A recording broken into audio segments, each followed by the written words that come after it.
अस्सलाम वालेकुम नाज़रीन, जहांज़ेब अब्बासी एक नए प्रोग्राम के साथ हाजिर है। जुल्फ़िकार अली भुट्टो के अदालती कत्ल के हवाले से जो सुप्रीम कोर्ट का 9 रुकनी बेंच है, वो सोमवार के दिन दोबारा इस अहम केस के ऊपर समाअत करने जा रहा है। चीफ जस्टिस ऑफ पाकिस्तान काजी फ़ायज़ ईसा की सरबराही में ये 9 रुकनी बड़ा बेंच है, जो 8 जनवरी बरोज़ पीर को समाअत करने जा रहा है। काफ़ी पुराना केस है और चीफ जस्टिस ऑफ पाकिस्तान काजी फ़ायज़ ईसा ने इस रेफरेंस को, जो सदारती रेफरेंस उस वक्त के सदर मुमलिकत आसिफ अली जरदारी की जानिब से सुप्रीम कोर्ट में भेजा गया था, और इसमें ये कहा गया था कि सुप्रीम कोर्ट जो है वो इस बात का तयन करे कि क्या जुल्फ़िकार अली भुट्टो का वाकई में अदालती कत्ल हुआ था या नहीं। ये पाकिस्तान की अदालती तारीख़ का एक बहुत अहम केस है और इसके ऊपर समाअत होने जा रही है। बराह रास्त नशरियात इसकी दिखाई जाएंगी। इस मामले के ऊपर, इस केस में फ़ारूक नायक जो कि वकील हैं बिलावल भुट्टो जरदारी के, उन्होंने सुप्रीम कोर्ट में एक तहरीरी जवाब जमा करवाया है। इस 108 सफ़ात पर मुश्तमिल इस तफसीली जवाब में मुख्तलिफ़ किताबों के हवाले दिए गए हैं। मिसाल के तौर पे जस्टिस रिटायर्ड नसीम हसन शाह, जो कि अब इस दुनिया फ़ानी से भी कूच कर चुके हैं, उनकी एक लिखी हुई यादाश्तें, उनकी एक किताब, उसका भी हवाला दिया गया है। और उस किताब में किस तरह से वो, उनका क्या माइंडसेट था और क्या वो जुडिशरी में उस वक्त क्या होता रहा, उसका उस किताब का हवाला है। फिर एक और किताब जुल्फ़िकार अली भुट्टो की हयात के ऊपर लिखी गई, उसका भी हवाला दिया गया है, उसका भी कंटेंट सुप्रीम कोर्ट से शेयर किया गया है। इसके अलावा वो इंटरव्यू जिसमें नसीम हसन शाह ने इस बात को एडमिट किया कि हाँ जी, उस वक्त हम पे दबाव था, जब उस वक्त की अमरीत ज़ियाउल हक का दौर था, तो उस वक्त जुडिशरी दबाव में थी। वो इंटरव्यू, उसके सीडी और यूएसबी में भी वो तमाम डिटेल्स जो हैं वो सुप्रीम कोर्ट ऑफ पाकिस्तान के सामने रखी गई हैं। पाकिस्तान की जुडिशल हिस्ट्री का ये बहुत अहम केस है। इस केस में बहरहाल कुछ जजेस की जानिब से ये सवालात भी उठाए जा रहे हैं कि सुप्रीम कोर्ट जो है वो इस केस को अब क्या एडवाइजरी जुरिसडिक्शन में या सदारती रेफरेंस के ज़रिए इसको सुन सकती है या नहीं सुन सकती। अदालती मावनीन भी सुप्रीम कोर्ट ने इस केस में कवर किए हैं,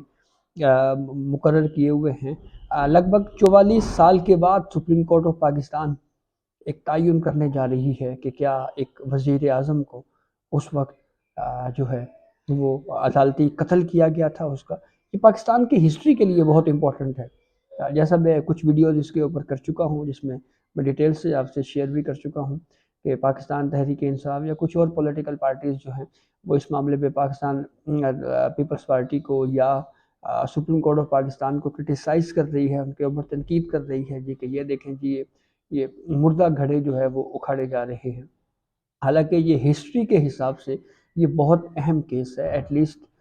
जो है वो आम आदमी को पता चलना चाहिए कि उस वक्त हमारी जुडिशरी जो है उसकी क्या हालत थी, किस तरह से जुडिशरी पे उस वक्त के फ़ौजी आमिर ज़ियाउल हक का कंट्रोल था और किस तरह से पूरा ट्रायल चलाया गया, फांसी दी गई और उसमें क्यों कानूनी तकाज़े पूरे नहीं किए गए। दिलचस्प बात यह है कि कोर्ट रिपोर्टिंग करते हुए मुझे कम अज़ कम 13-14 साल हो गए हैं। इस अरसे में एक या दो मरतबा मैंने ऐसा देखा कि किसी वकील ने जुल्फ़िकार अली भुट्टो के कत्ल का जो सुप्रीम कोर्ट का फ़ैसला है, जिसमें फांसी को बरकरार रखा गया था, अगर किसी वकील ने ये कोशिश की कि हम इस फ़ैसले को अदालती नज़ीर के तौर के ऊपर पेश करें,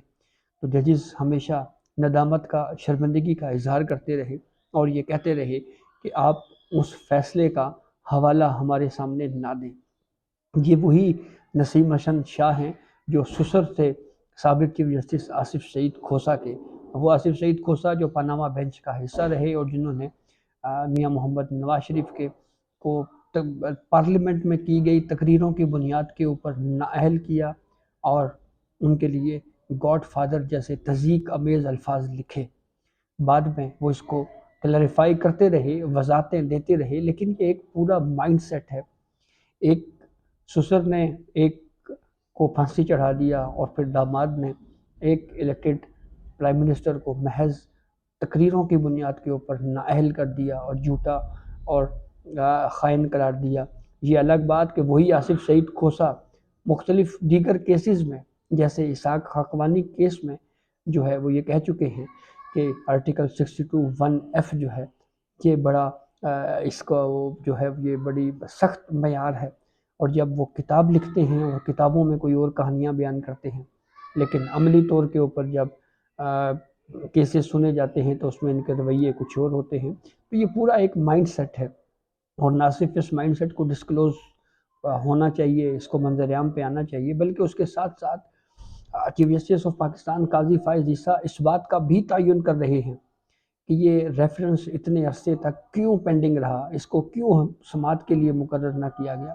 اگر ہم سپریم کورٹ آف پاکستان کی جو میوزیم ہے، عجائب گھر ہے، اگر ہم اس میں جائیں تو وہاں پہ شیشے کے ڈبے میں ذوالفقار علی بھٹو کو جو پھانسی چڑھانے کا یا پھانسی برقرار رکھنے کا جو فیصلہ ہے وہ اسی طرح سے جو ہے وہ شیشے میں سجا کے رکھا ہوا ہے، اور اس میں یہ لکھا ہوا ہے کہ جناب یہ جو یہ کیس جو ہے یہ اب ڈیسائیڈ ہو چکا ہے۔ تو پاکستان کی ہسٹری بہرحال اس کو درست کرنے کی ضرورت ہے، اور یہ کام چیف جسٹس آف پاکستان کم از کم اپنے طور کے اوپر جوڈیشل ہسٹری کو ٹھیک کر رہے ہیں، اور اس کے لیے جو ہے اس کیس کو سماعت کے لیے مقرر کیا گیا ہے۔ اور اس کیس کی اہمیت اس وجہ سے بھی ہے کہ کم از کم ایک پریسیڈنٹ بن جائے، اور آنے والے وقت میں تاکہ کوئی الیکٹڈ پرائم منسٹر جو ہے اس کو اس طرح سے بے بنیاد اور فضول اور من گھڑت کیسز فوجی آمروں کی جانب سے بنا کے ان کو اس طرح تختہ داروں پہ نہ لٹکایا جا سکے۔ اس کے لیے یہ کیس بہت ضروری ہے، اور اس کا فائدہ آنے والی نسلوں کو بھی ہوگا۔ سیاست میں اس کے اوپر بہت گہرے اثرات مرتب ہوں گے۔ احمد رضا قصوری بھی اس کیس میں پیش ہو رہے ہیں، جن کے والد کے اوپر ان کے ذوالفقار علی بھٹو کے قتل کے حوالے سے یہ کہا گیا جی کہ انہوں نے ذوالفقار علی بھٹو نے کچھ سہولت فراہم کی۔ تو اب احمد رضا قصوری نے بہرحال سپریم کورٹ میں یہ اعتراض ضرور اٹھایا ہے کہ سپریم کورٹ اس کیس کو انتخابات کے بعد سنے، لیکن اس استدعا کو سپریم کورٹ نے رد کر دیا ہے۔ کافی اہم کیس ہے پاکستان کی جوڈیشل ہسٹری کا، اور ایک پرائم منسٹر کو جس طرح سے ایک فضول کیس میں پھانسی دی گئی، اسی کے ساتھ ساتھ ایک اور بھی اہم معاملہ ہے، اور وہ ایک اور پاکستان پیپلز پارٹی کی لیڈر اور سابق وزیر اعظم بے نظیر بھٹو، ان کو راولپنڈی میں قتل کیا گیا۔ اس کے حوالے سے بھی ابھی تک وہ کیس کسی سمت میں نہیں جا سکا، اور طے نہیں ہو سکا کہ ان کے اصل قاتل کون ہیں، اور وہ کون ہیں جو اس طرح کے جو ہے وہ واقعات میں اتنی اہم شخصیات کو قتل کر دیتا ہے، کسی کو پھانسی چڑھا دی جاتی ہے عدالتوں کے ذریعے، کسی کو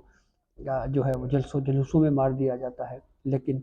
یہ نہیں معلوم ہوتا کہ اصل محرکات کیا ہیں اور اس کے پیچھے کون تھا۔ تو یہ اب تک کی اپڈیٹ تھی جسے ہم نے آپ کو آگاہ کیا۔ بہت شکریہ۔